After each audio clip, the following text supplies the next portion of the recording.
Apple Watch Review Part 2. Okay, so let's start off with some general impressions. There's a really nice tip calculator in the calculator.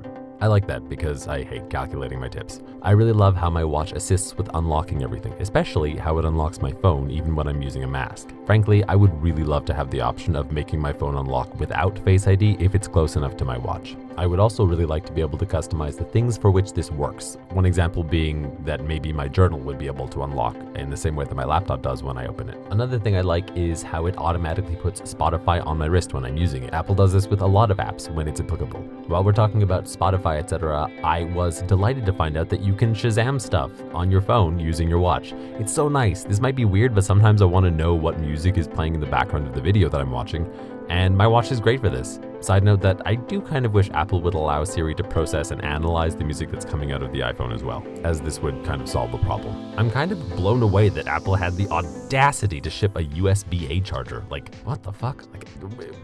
Oh, and while we're talking about the charger, I'd just like to say that sometimes my charger has the tendency to flip itself over. Since design bar is pretty high for Apple, I would really like it if they had made it wider, so it wouldn't do that. I know I said this in my previous video, but why couldn't the MagSafe charger have been backwards compatible to the Apple Watch?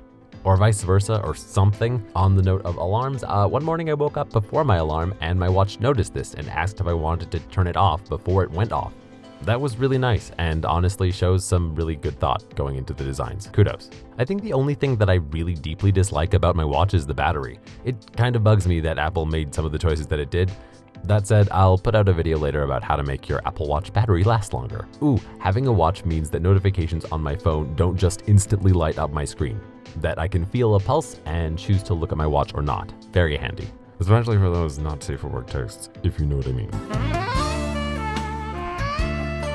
The fitness app makes these little badges or tags, and I can't express why, but they're very inexplicably pleasing to look at and kind of have. I also like that when you're subscribed to Apple Fitness, you can download specific workouts onto your watch and take them with you to the gym.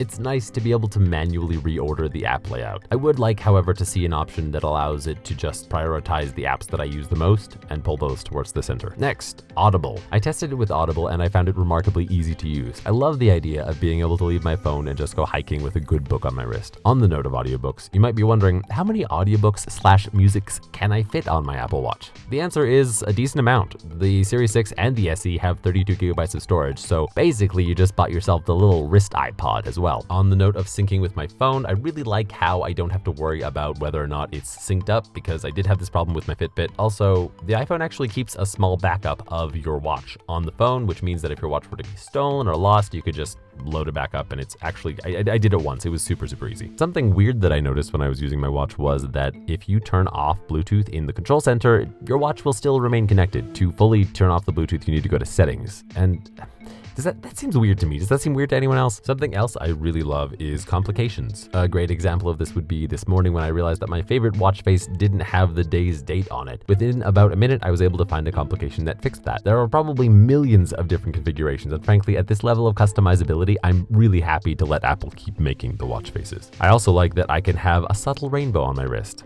and that I can have a much bigger one when a cute guy walks in. Siri. I also really love how well Siri works. Honestly, I think I'm going to turn off Hey Siri for my other devices, partly because it's easier, but also because, as we witnessed with my HomePods video, not doing so can be a bit of a technological clusterfuck. Also, the microphone on the watch is really good. Even when I'm biking and it's windy, she's way more reliable than my headphones, and honestly, I think the wrist is the best place for a virtual assistant to live. I know I kind of said this in the Fitbit video, but also, I just love that I can more or less hands-free launch workouts and apps and stuff with Siri. It's so nice. Okay, now I'm going to jump into some of the bugs and features of using Spotify with Apple Watch. This kind of took longer to talk about than I thought it would, so you're welcome to skip to the final thoughts. If you want to do that, there's a timestamp below the like button. Spotify and downloading music. Spotify makes it actually really easy to download music. I wasn't even looking to find out how when I came across it in one of the menus. Weirdly, however, Apple Music and Spotify will only allow you to download playlists or albums.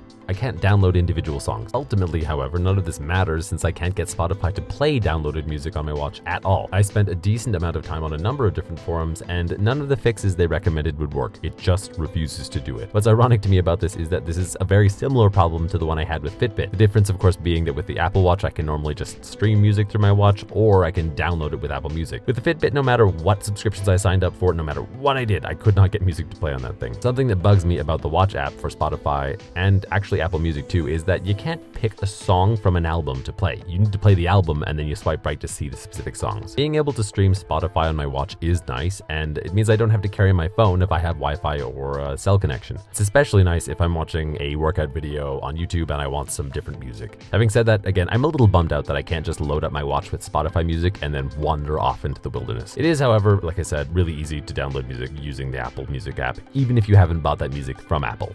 One other bug that I noticed was that my volume control didn't always work when I was controlling one of my Google Homes with my Apple Watch. Having said that, these worked better together than I expected them to, and I might even say better than the Fitbit. I know I've just pointed out like a ton of flaws, but overall, the Spotify Watch app experience is actually quite good, and I have to wonder if maybe Apple isn't giving Spotify the kind of priority that it gives its own apps. Given that Spotify and Apple have had their beefs before, I can't help but wonder if maybe this is the case. Alas, it is hard to know. In future videos, I'll refer to Apple's presence in marketplaces as the Apple Excellence Paradox.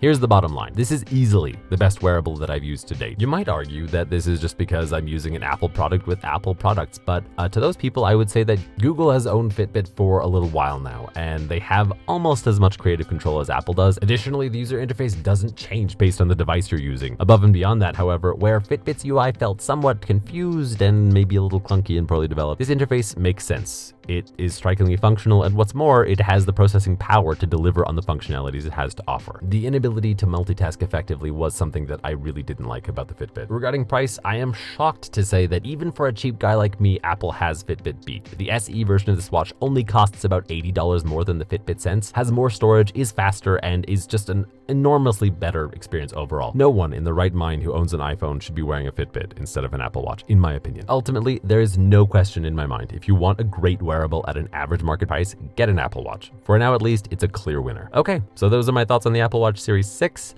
and a little thoughts on the SE as well. Thank you so much for watching, and as always, I will be right back.